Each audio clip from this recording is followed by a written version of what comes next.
Hello, I'm Luca De Giglio, and this is the Web3 in Travel podcast, where you can learn about crypto, blockchain, and how the new internet will change travel.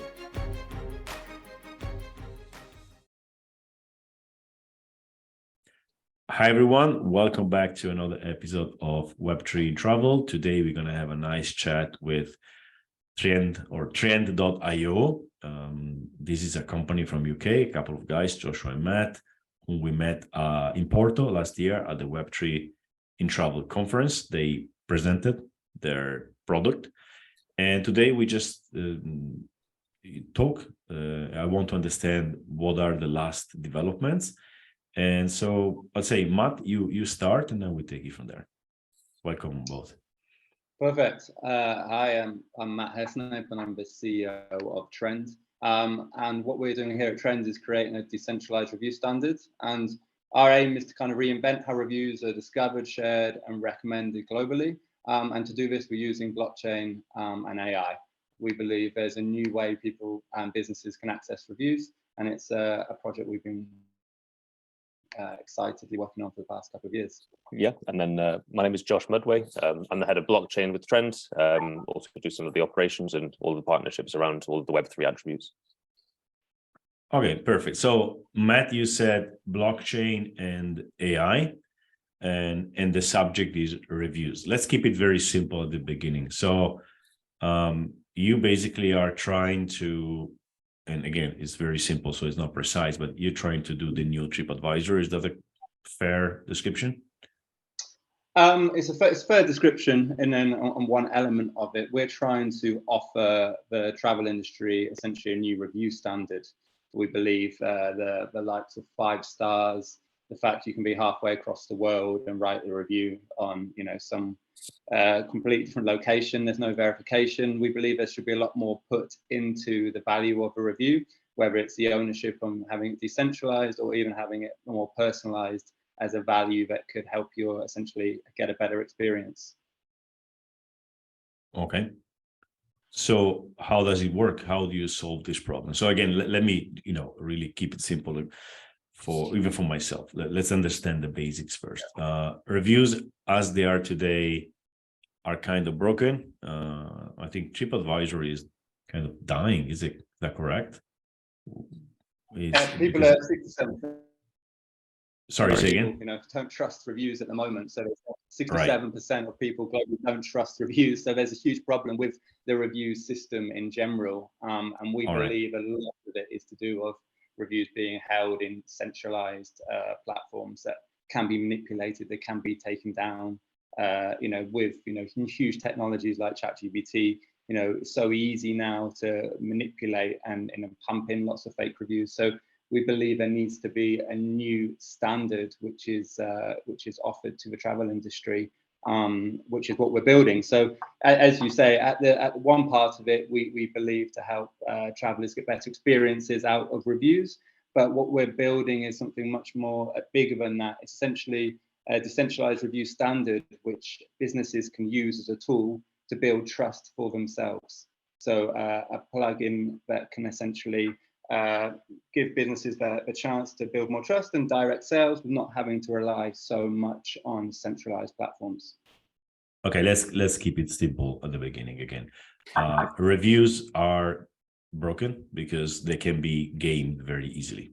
That's the first problem, right? So if I go on TripAdvisor, I won't trust most of those reviews because I know that this restaurant has got a review from the competitor and nobody can actually check that. Exactly. On the other end of the spectrum, there's stuff like Booking.com or Airbnb, where at least we know that the chances that the person who's actually been there are higher. So I trust them a bit more. Is that also fair description? Yes, definitely. Okay. So it's building the values of the authenticity and how to trust the review. Because I can leave a review in Booking only if I've actually booked the place. It doesn't mean I've been there, but I booked the place. And in the middle, there's Google, which is, I could leave a review for a place I haven't visited, but Google has a lot of data about me, so it kind of knows if I've been there or not. And would you place Google in the middle between those two in terms of trust? Place it definitely more trustworthy, but in today's age, it's still very easy to be manipulated. Of course. I mean, there's probably also, I mean, sure, there's review factories in some countries, right? You just buy reviews. How much you pay for that now? It's cheap. And on Fiverr, you can pay, 5 to 10 euros for people to make some fake reviews. And it's one of the main reasons we actually saw the huge problem. We were living in Croatia at the time and working for a previous company. And a lot of our friends, would own hostels and restaurants and bars.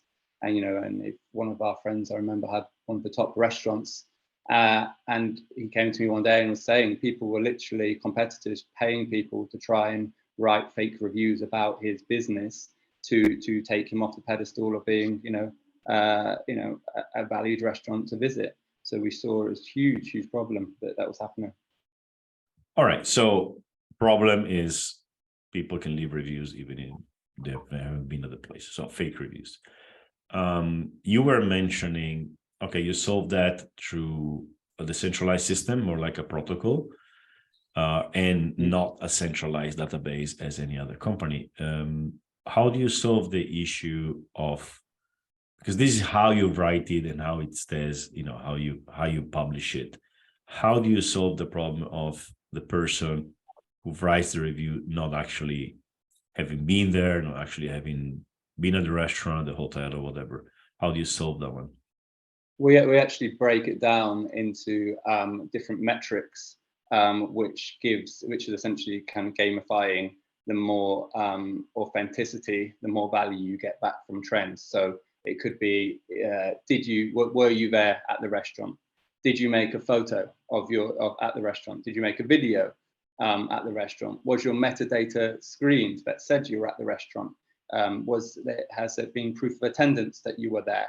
And it all adds up in our algorithm to actually prove more of a trusted value, rather than just a few words that could be written anywhere. And that is one of the elements where we can build more of a reward-based system for helping people build more trust in the actual reviews themselves.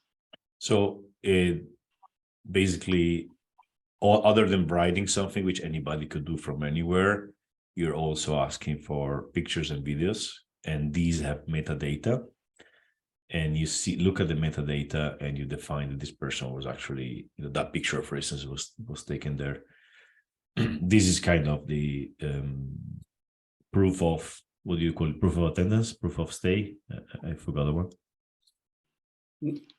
Yeah, proof of attendance. And also just to quickly kind of expand on what Matt's saying there, the review standard that we're doing is kind of based heavily around authenticity of the review and trust of the review. So it's not just about whether it's authentic in its realism, whether the person was there in the metadata. We've also got parts to the algorithm which prioritize personalization, bits that it makes it more relevant to the user. So the trust is also that it's a more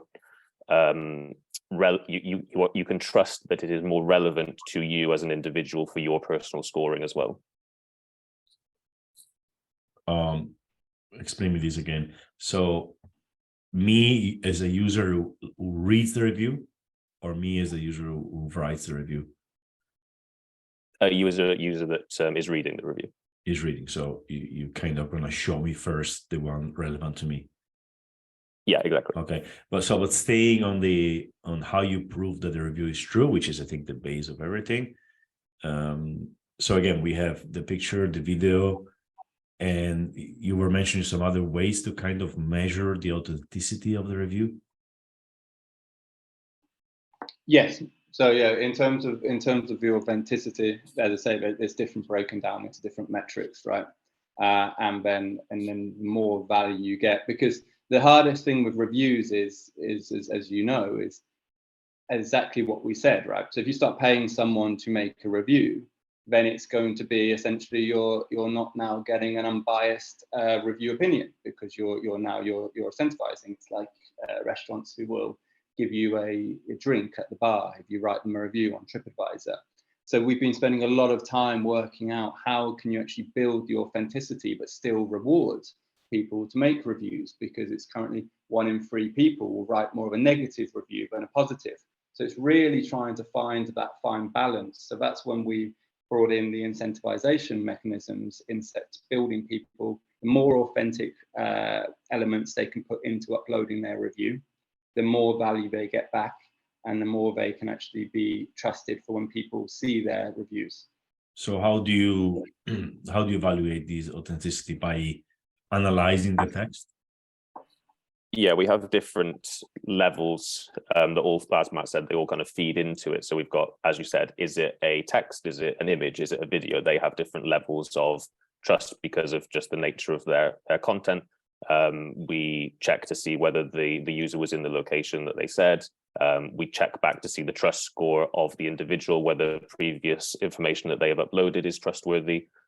We've got how do you do that? Like you analyze the text, or you analyze how the review has been itself voted, like with a like or a not like? How do you do that? Voting is also taken into consideration, but yeah, as I said, the metadata is analyzed from the content to say if it's cross-referenced with the location that we've got of the business with the products, and then the scoring of previous things that have been uploaded is taken into consideration, the amount of content in the same area, community upvoting. There's a lot of different bits and pieces that go into forming that. How is it not Google doing the same, and can you beat Google on that? What is the difference in approach? I mean, I'm sure Google has a whole system to kind of verify your review, right? I think in terms of the verification element of it, companies do a lot in the background to try and measure. TripAdvisor put out a transparency report in 2021, saying about fake reviews. So it's not saying lots of other review companies aren't trying to build authenticity as well. Where we're quite different is we build a review into much more than, as you're saying, Luca, a piece of text, or building reviews into digital assets is one of our main value differences. Whereas what does it mean, building review into digital asset? You issue an NFT or something? Exactly. Yeah. So we turn the review into an NFT, which is held by the contributor. So that is their ownership, right? So you've spent the time, you built the review, and then that is your ownership. And then from where we completely differ is we reward the contributors for making reviews with our token. Okay, so if I write a review on your, can I say protocol or preferred platform?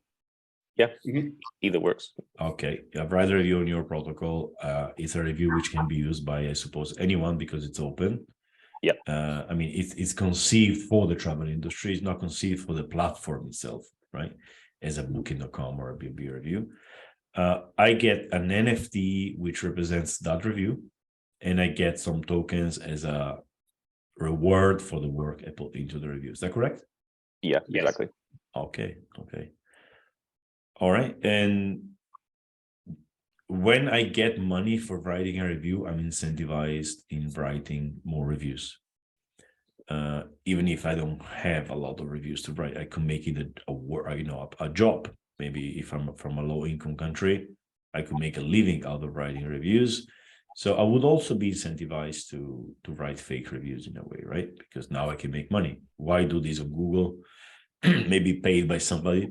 If I can do it for myself and get tokens and then sell the tokens. How do you see this interpretation or this risk? Well, I think. Sorry, Matt.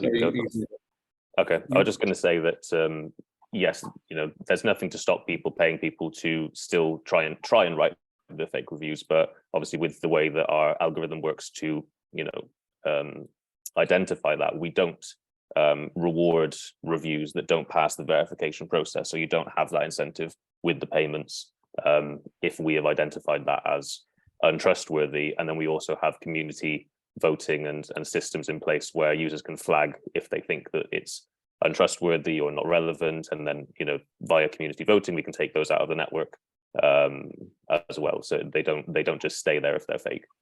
Obviously things could slip through the gaps, but we've worked hard to make that not the case. I think there's always ways to game the system, right? And that's why we spent such a long time building these metrics in terms of what would actually validate as authentic Luca.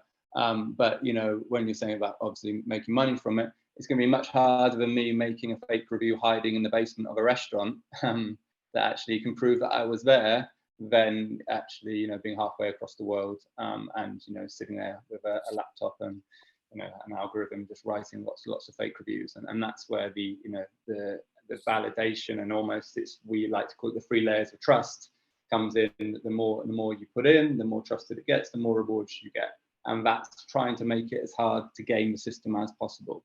But of course, in all to earn movements, there's always the gaming of the system. You have the play to earn, move to earn. You hear about a lot of people trying to game it, and unfortunately that's just the situation, but it's trying to find the best barriers to stop that possible. What's my identity as a reviewer? Like in Booking or Airbnb, it's my personal profile, which is KYC'd, so I get my documents, and I have probably one account, or maybe you can have more if you want to game the system. In Google, it's my Google account, so I suppose that if my Google account has a certain history, it's going to be more trustworthy. Is yours based on the blockchain, like on a wallet address? Or yes, we've got a couple of, so this also feeds into what we were saying about the trustworthiness of the individual that's writing the review for the trustworthiness of the review. You can come into the platform with an email address. If you connect a wallet, you can do that. You can verify your email through links. We're also going to be building in decentralized KYC and normal KYC into the platform. So it's not that any of them are prerequisite, but depending on how much you've authenticated your account will depend on the trustworthiness of your reviews. And do I need to have a wallet to be part of this, to write a review? No, so we're building it. Our aim is to be as 2.5 in web as possible, so that we can cater to mass audiences that don't necessarily need to know anything about cryptocurrency. We want it to be as easy as possible to onboard users. Okay, so how is technically, how does it happen technically? I'm a user, I get in, I create a Web2 account, login and password, which is stored, I suppose, on your servers. Yeah. I write a review, the review passes, passes the verification, it gets written on the blockchain, I suppose. Yeah, so we would, if you come in and you just do email address, don't connect to wallet, you can still upload the reviews, you still get all of the rewards and the NFTs, but that you have to claim them. So effectively, if you wanted to come in and just use it without getting involved, you could still upload all the processes, still do all of the things. And then as soon as you wanted to claim those NFTs and claim the rewards that you've accumulated whilst being just a Web2 user, then it would switch over and you would have to create a wallet. So I have like an IOU of NFTs exactly. and tokens, but if I actually want to take possession of these digital assets, NFTs and tokens, I come back I learn how the wallet works. Exactly. I get them and I get my money and my NFT. Okay, and if I'm just a Web3 user, I connect with, let's say, MetaMask, and do I also create, optionally or not, an account, a Web2 account, login and password? There would be no need for you to create the Web2 account if you log in with MetaMask. But again, if you wanted to go through the additional steps of verifying an email address as well, just to kind of tick off those authenticity, ticks to get your rating up, you could as well. All right. And okay, what blockchain is this based on? Have you decided already? Oh yeah, you told me. Yeah, go ahead. Tell me about the blockchain. Yeah. Yeah, we're building with Chain for Travel, which is a fork of the Avalanche network, focused specifically on travel, which we're really excited about. This is the Camino blockchain. Which is going to be launched, I guess soon. I was last week in Greece, in Thessaloniki, where Chain for Travel presented. So I met for the first time Pablo Castillo, the CTO. It was nice. It was great. So you're building on top of their blockchain when it's not launched yet, right? The mainnet is not launched, but no, mainnet should be very, very soon towards the end of the month.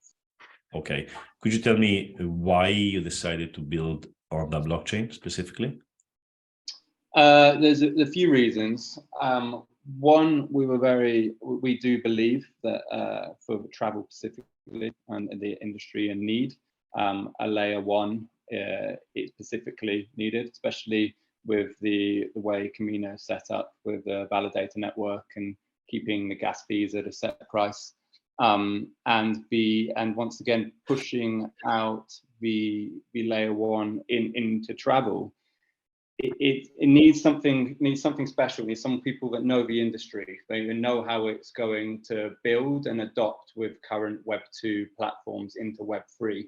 And we were very impressed with Chain for Travel and Camino's roadmap and view on this. And our mission is to create a new review standard in travel. Their mission is to build travel onto Web3. So we saw a lot of synergy and excitement from the other conversations. And we didn't make our decision lightly.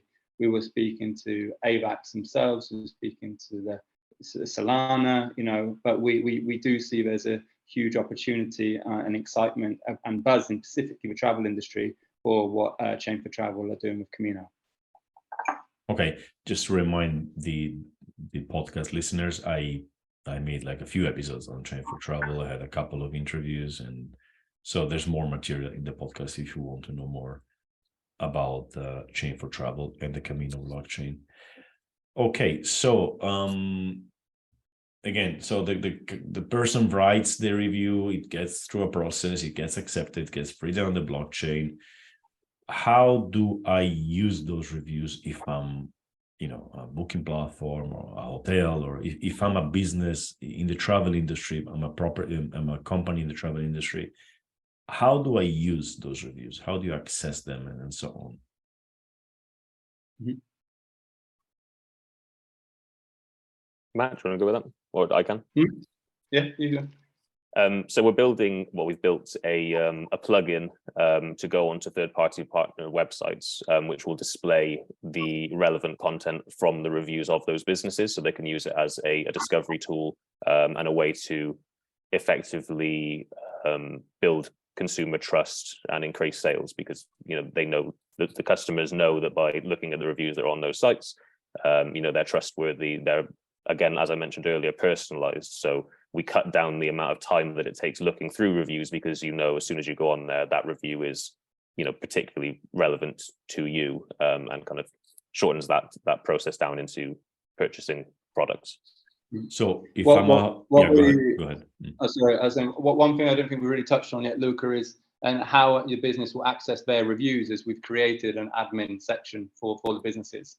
And this is quite a unique section we wanted to have for businesses to understand their reviews, right? So a lot of businesses, they get some insights from companies such as Booking and TripAdvisor and whatnot, but we wanted, obviously being Web3 platform, to give as most transparent and open understanding of the business and what people are saying about them. We've built it that businesses can ask specific questions when a person is reviewing their business, so businesses can really understand granularly how they can improve their business based on the review data they get. So that could be, how sustainable do you feel our business was in terms of, was there plastic, was there not, etc. Sorry to interrupt you, Matt. This is when the user writes a review, there's like a different form according to the business, or this is analysis of the text?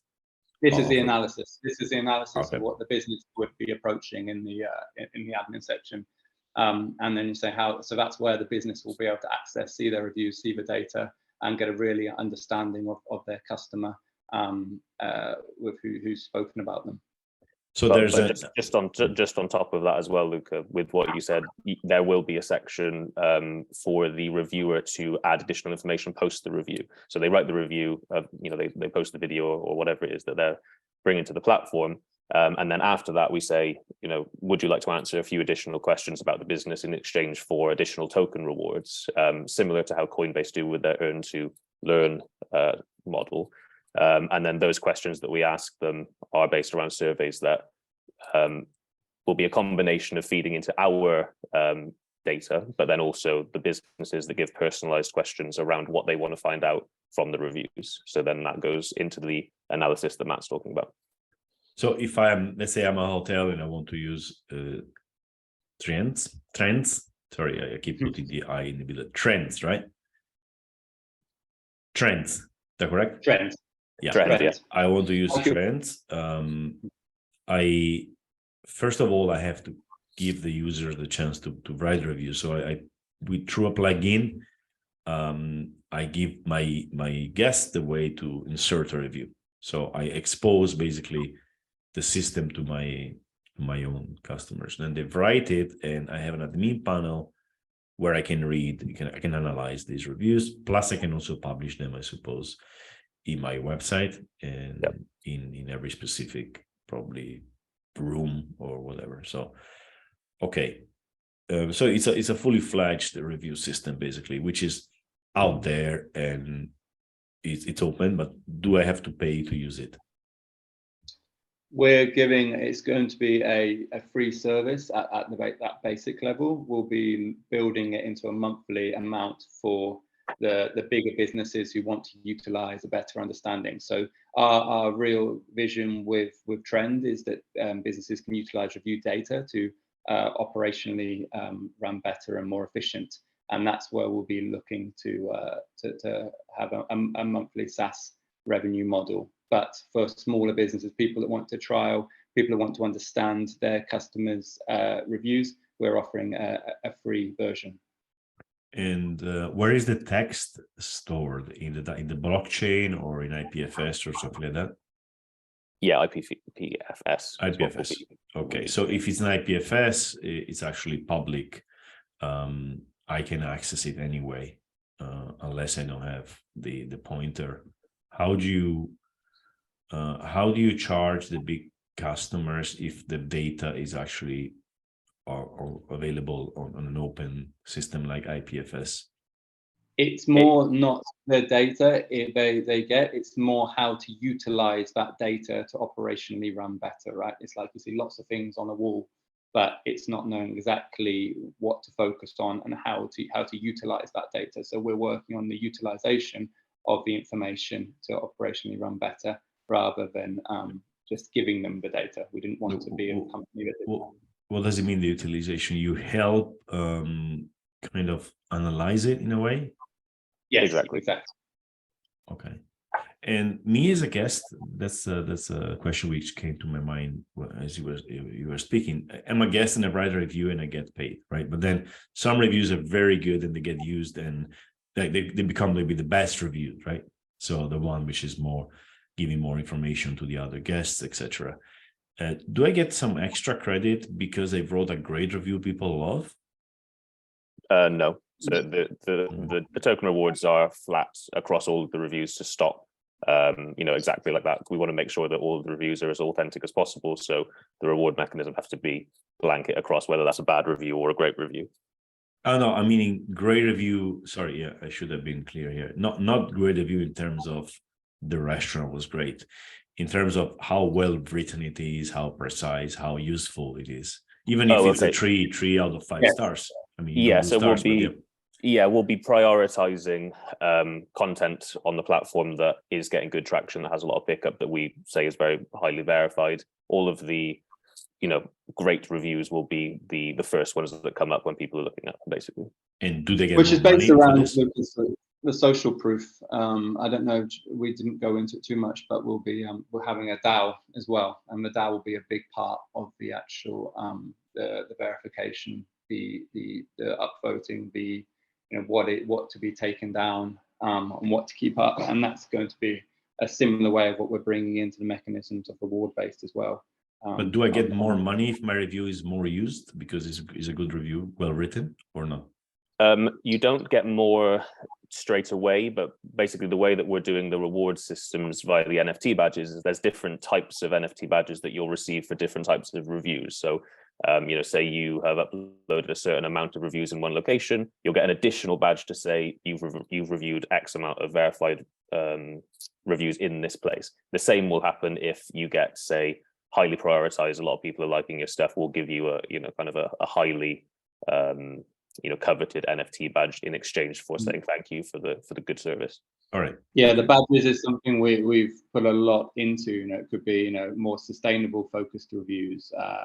Were you the first, as Josh said, in that location, and that's really, once again, trying to bring the gamification element into reviews, because reviews are quite boring on average. Someone writes a review, as I said earlier, 1 in 3 people will write more of a negative review. So we've really tried to bring a lot of gamification into making reviews more fun, more community driven, people getting more rewarded, and putting more authentic reviews out there. Okay, so you were mentioning, Matt, you mentioned the DAO and the kind of collective decision on judging the reviews. Can you tell me more about that? Yeah, Josh, I'll let you go into the DAO, as I know this is your bread and butter. Yeah, sure. So I mean, the DAO will be working in a number of ways for us. So we'll be using it as kind of an internal community for the kind of strategic direction of the business. So whether we think, should we implement this feature first? What do you think about this? We'll be doing a lot of kind of feedback within the development process with them. Then also, as Matt said, we'll be using it with the moderation elements to make sure that the content out there is appropriate. Yeah, how will that work? That's what my question was. Like, how do you moderate through a DAO? Do you use systems like Claros, which you met in Porto, or you gonna build your own? Yeah, I think we'll be using a similar type of system to that, where we'll be putting information out to the community, the consensus of whether they think this way or that way, and then rewarding them with more tokens depending on what the outcome of the vote is. It won't get passed immediately to them if it's kind of a business to user dispute. We want the user and the business to be able to work that out between them to start with the replies, and then if for whatever reason that can't be come to a conclusion, then it'll get escalated into the community. All right, so a potential problem which comes to mind is IPFS is immutable. So somebody writes a review, the review turns out to be fake, and the hotel is gonna say, okay, please remove it since it's fake, and you're gonna have to say, no, I can't because it's on IPFS. How do you see that? So we don't want to, one of the main reasons we want to use the blockchain is so that these reviews, are immutable and stay forever, because, that's one of the main problems with decentralized platforms. But we also want to make sure that the users are the people that own these reviews and own the content. That's why the NFTs are the pinpoint to go to the file. And although they will be on-chain and you could look for them and find them, they won't be displayed within the web app or within the partner plugins. They won't be shown anywhere. You'd have to go in and look for them specifically and know what they are in the trash. I mean, the trash is there, but nobody's showing you the trash, right? Yeah, exactly. If the user decides that they no longer, effectively want their content to be viewed because they own it and it's theirs, then they can take it off. Yeah, it will still be on the IPFS as long as somebody's hosting that specific piece of text, but it won't be accessible. I mean, sorry, it will be accessible, but it won't be searchable. No, people won't find it. Exactly, it won't be prioritized or shown to users or shown on the websites or anything like that. It's like stuff which is still on the Wayback Machine or whatever, like these backups. Yeah, exactly. Oh, okay, it's there, but it's not visible, basically. All right. Yeah. Okay, cool. Anything else you want to add?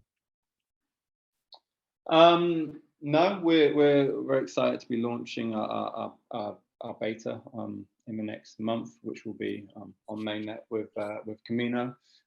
We really are looking to try and build a better review standard to help travel businesses. So any businesses that really are looking to kind of try and build more trust, we would love to kind of work with and show our product and what we've been working on. Are you especially on the I was just going to say, especially on the Web3 side, we're very open to any kind of Web3 partners and businesses that would like to kind of integrate with us, and we're looking to move as kind of decentralized as possible with our backend systems. So we're always a couple of things about that I'm going to ask you right after this question. Yeah, are you a startup? Are you in an incubator? What's your situation like? Yeah, we were a startup. So the original trend was trying to always, build more authentic reviews. So we've actually been working on R&D for the last 24 months, and that's kind of evolved into the value of utilizing blockchain. So at first it was social proof and video-based technology. Then we built into Web3. So we're very much a startup, very lean. We're a very small team doing very big things. But that's how we've been wanting it, and then we're now very excited to launch everything we've been working to the industry. And did you raise, or are you raising money? Yeah, we're currently raising. We've raised a very small amount, and we've pushed that a long way. And now, but we're very much wanting to show the world our product, what we're building, and for investors and partners to see that how the technology works, because obviously the transition from Web 2 to Web 3 is very important in the value propositions. And so your monetization is, again, you told me you're going to give access or like facilitate the analysis of the data to the big companies. Do you have any other monetization strategies? We have the token-based elements, Josh, which I can let you go into with the actual utility.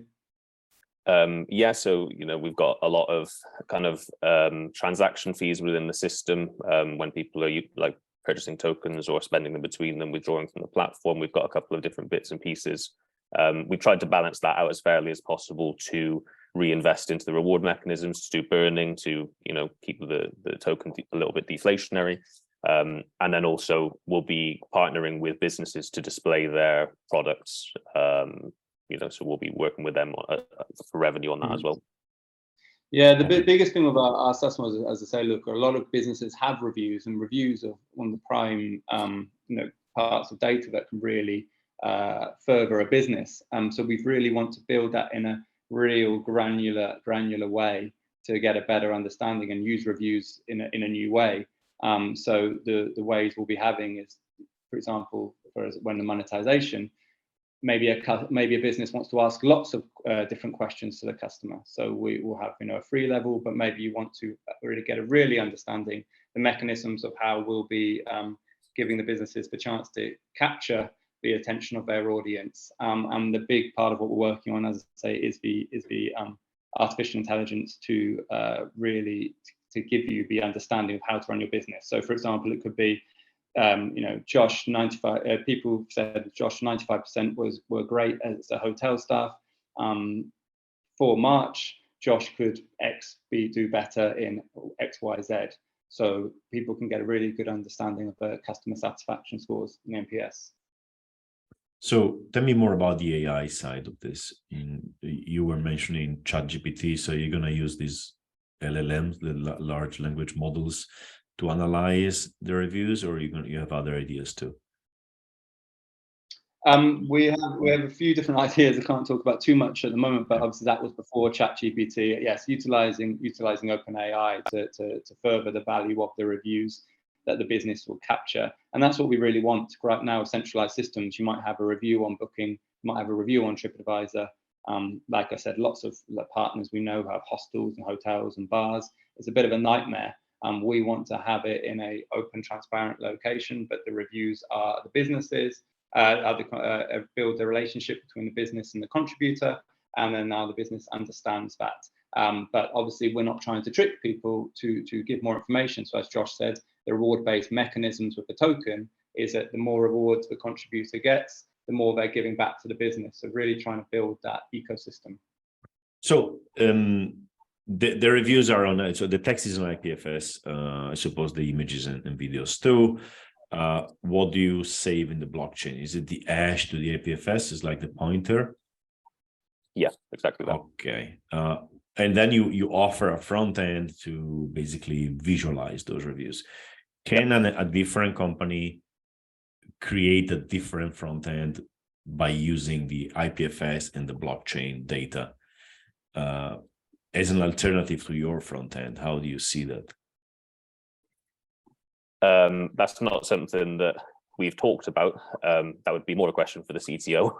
But I would say that it's possible, but I don't think it would have the same system behind it for it to work. They might be able to point to it and display it, but I don't think it would. I'm not too sure, to be honest. Yeah, we spent a lot of time on building it as aesthetic as possible, Luca. So Web2 travel companies can, literally have a small trend icon that opens up a really beautifully aesthetic widget, which holds all their reviews, which people can, their customers can see, people can filter, people can upload their reviews. So we've worked a lot on that, which wouldn't be as easy to replicate for anyone else. Okay, let's go on the Web3 side of things again for a moment. Actually, no, before that, let me ask you a question. I was looking for a hotel, an apartment in, where am I going? In Sicily. I'm going to Sicily, right? So looking for an apartment Airbnb, and one thing I do is I go through their reviews and I filter. So there's a relatively new way to search for words into the reviews, right? So like, I want to see if the internet is fast, I write Wi-Fi, and then every review with the word Wi-Fi is displayed, which is great. I mean, Booking did this before, Airbnb does it now, great. So yesterday I was looking for the word dirty. It's a very quick way for me to see if somebody mentioned that the apartment is dirty. And I wrote dirty in the filter and nothing came up. Say, okay, it's clean. And then I went reading the reviews and I found the word dirty more than once. I can't make accusations here, but it seems possible that Airbnb is not filtering, not showing some words in the filter. They don't want me to find the word dirty because they want me to book. You know what I mean? Did you see this thing happening before? This is kind of a dark pattern in which Booking.com is an expert, but Airbnb is probably learning too. So what do you think about this specific case? I'm curious. I think the problem is exactly that. I think it's the whole idea of everything has to be good, and companies only showing the light. There's a lot of stories with the big, big companies for Booking, TripAdvisor, Expedia, that actually have this control of the reviews. And I'm not saying anything because it's very hard to prove, exactly like you say, Luca. But driving core sales is at the top of a lot of businesses, right? So it's even for us, we're wanting to build the most open, transparent review standard for businesses. But there's two sides of that, because if I'm a travel business and I have 500 fake reviews, but those 500 fake reviews are still getting me sales, do I want potentially a review that could alter those sales? So it's a really fine balance in what you can build. So what we're saying to businesses is, right, and this is similar to what you're saying about the Airbnb, is you might find, if you're a business, you might get a bad review, right? But you might have 500 good reviews, one bad review, but you reply in a video personally explaining that situation, whether it's dirty, whether it was this. That's still building the trust. And you need to build that humane authenticity and trust to convert the sale in a different way. So I think if Airbnb are doing that, it's not the correct thing to do, because people are smart, right? And the more technology gets more powerful, people get smarter. People can see how to manipulate data. People can see that, especially with, I was looking the other day with the ChatGPT and other technologies where you can falsify words, faces, with AI, people are going to get a lot more trustworthy. So it's almost like the balance of, you need to bring that humane trust back into it. And I hope Airbnb and companies like that do that, because it's when I said at the beginning, TripAdvisor, for example, they might have 1 million fake reviews, but coming out and saying, hey, we've got 1 million fake reviews is highly respectable. I for one saw TripAdvisor and go, okay, wow, this is really great, because you're acknowledging a problem, not trying to hide it. Well, they've clearly hidden a review of mine on TripAdvisor, which I left in Mexico. It was a very honest and very negative review of a place I've been, but for some reason the owner wasn't happy and he was able to remove it. So they don't hide stuff. Sometimes they just delete it. So, and another way Well, one thing I came to realize is that the reviews, let's say OTA-based reviews or platform-based reviews, because they try to sell more than everything they want to sell rooms, right? We got to the point where, I don't know you guys, but when you book a hotel, what is the minimum review you're looking at on, let's say, booking.com, if you use booking.com? The minimum, the number, what is it good for you? Like 7, 8, 9? I'm pretty chill person. I'd say 7 to 8 and above is something that I would tolerate. Joshua? Yeah, same, to be honest. Those are the kind of reviews that I tend to read anyway, actually, at that level, because when I'm looking to book somewhere, I don't normally look at the best reviews or the worst reviews, because I tend to find that they're too extreme. As Matt said, I'm also quite a chilled person, and I wouldn't write those kind of reviews, so I tend to look for the reviews that I would read. Let me rephrase that. If you had to book for your mom or your wife or girlfriend, and you don't want them to be angry with you, what is the minimum review value you would choose? I wouldn't use it, and this is exactly the problem. One of the problems with review standards. I'd look at alternative sources, for example, like TikTok. Inadvertently is doing a great, because people need user-generated content. People need to see video. There's a reason why TikTok has become such a value with a bit more authenticity video. So for example, my girlfriend, she'll book something. She won't ever look at the reviews on TripAdvisor and Booking. She'll look at the accommodation on TripAdvisor and Booking, or the activity, and then use that, and then go straight to another source, which could give more truth. And that's why we're really looking to build that kind of technology that say. So TikTok is more like there's I don't go on TikTok. I don't have it. I won't put it on my phone.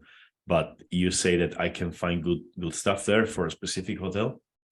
Definitely. Yeah, you can find. Yes, you can find good people's experiences and video and speaking and more, and there's a lot more human trust to it than look at that. Okay, interesting. But to go back to my point, personally, if the review in booking.com is less than 8.5, I don't feel. I know that there may be something not perfect when I get there. 9 up, and Airbnb is 4.8 up.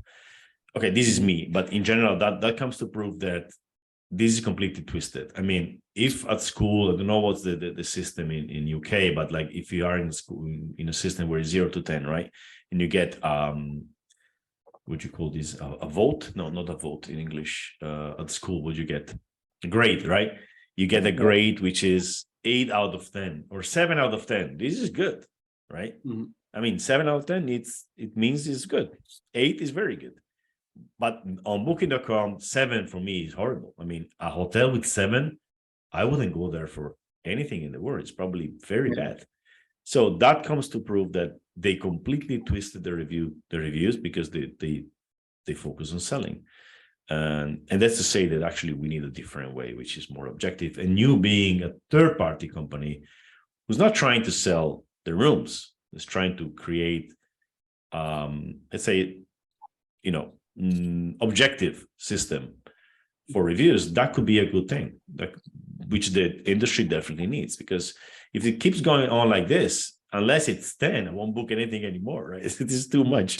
So okay, cool. And it's finding that granularity. It's like how people want, this goes back to when we used to run a music tourism company. Everyone was slightly a bit different. Everyone wanted something different. And reviews right now, I don't go on current reviews because I don't know what I'm reading, who I'm reading from, how to trust. And it's like, and different, people want different things, whether it's more, they want to look at reviews from people who value more inclusivity. They want to look at reviews that value more sustainability. They want to know safety. So we're trying to build that plug and play standard where you can really look at the reviews so you don't waste time scrolling through 500 people that you don't have any relevancy with. And that's when it goes back to Josh's point, is how do we build a new trusted standard? Yes, the authenticity of the upload is very important, but there's lots of other factors to really to create a new review standard that's going to be of value to the world. Yeah, I think as well, just to touch on your point as well, Luca, you say you only book something that's a 10 out of 10.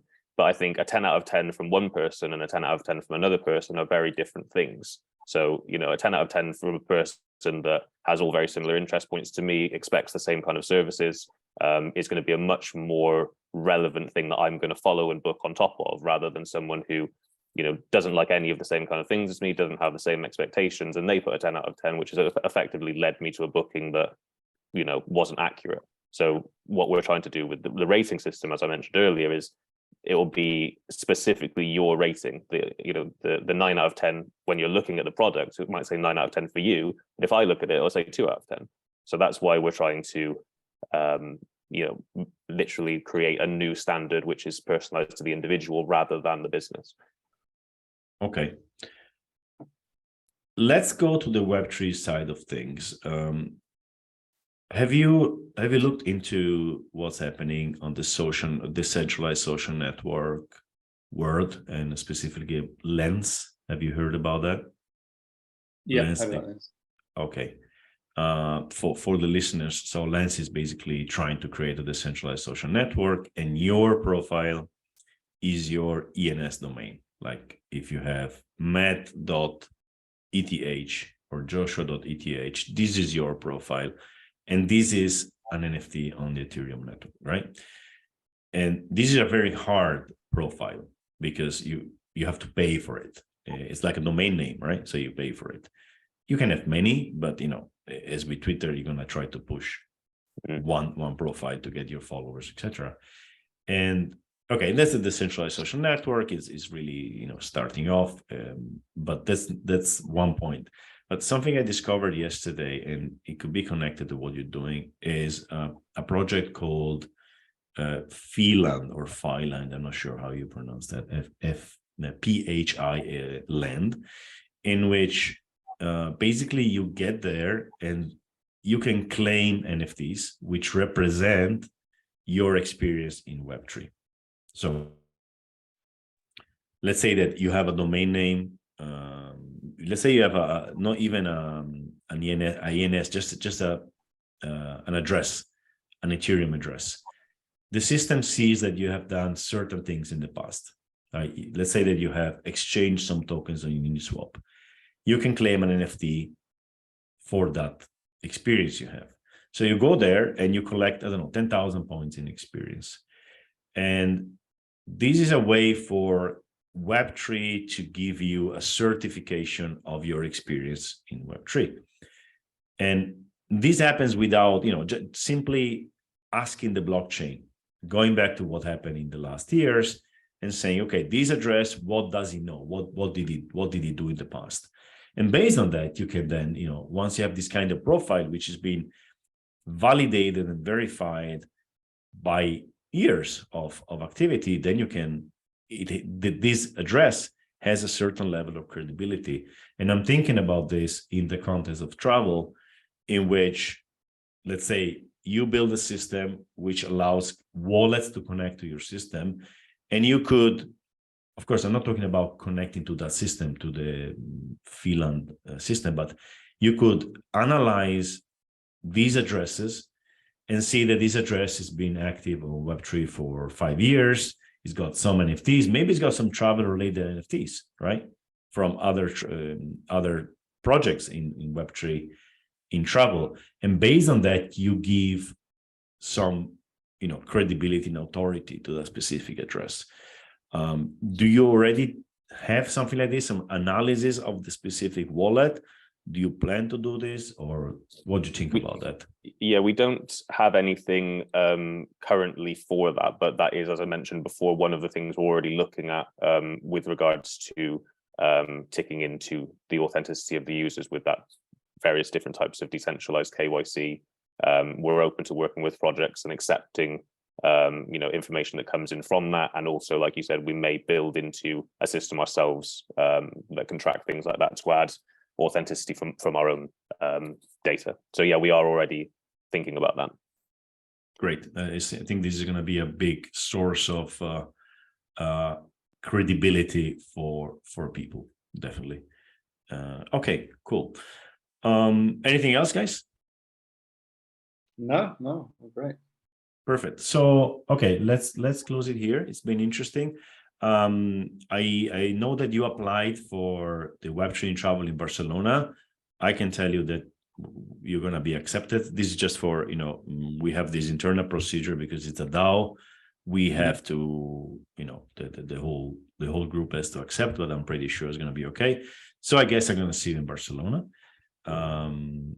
Speaking again, that would be great. Let me just remind the listeners, this is on the 15th of May this year, 2023, and we're going to have, so far we have D-Travel, Chain for Travel, Winding Tree, and Legends, and we are now selecting a bit more, so it's going to be very, very interesting conference, so everybody is invited, basically. All right, so thank you, Matt. Thank you, Joshua. Hope to see you in 2-3 months. Thanks for having us. And let me know how it goes. Definitely, we'll stay in contact. And thanks for having us. Great to chat to you, Luca. Cheers, Luca. Bye. Bye. Cheers. Bye.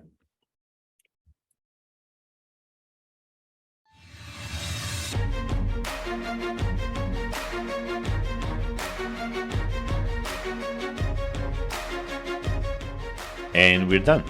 Thank you for listening to this episode. For more insights, follow me on Twitter at Tripluca, TRIPLUCA. If you enjoy my podcast and want to support it, head on to podcast.web3intravel.com, 3 is a digit, and mint an NFT. If you want to sponsor it, you can do it at the same page. I will mention you in the podcast, and your name will appear on all donation NFTs for a while. Thank you, and ciao.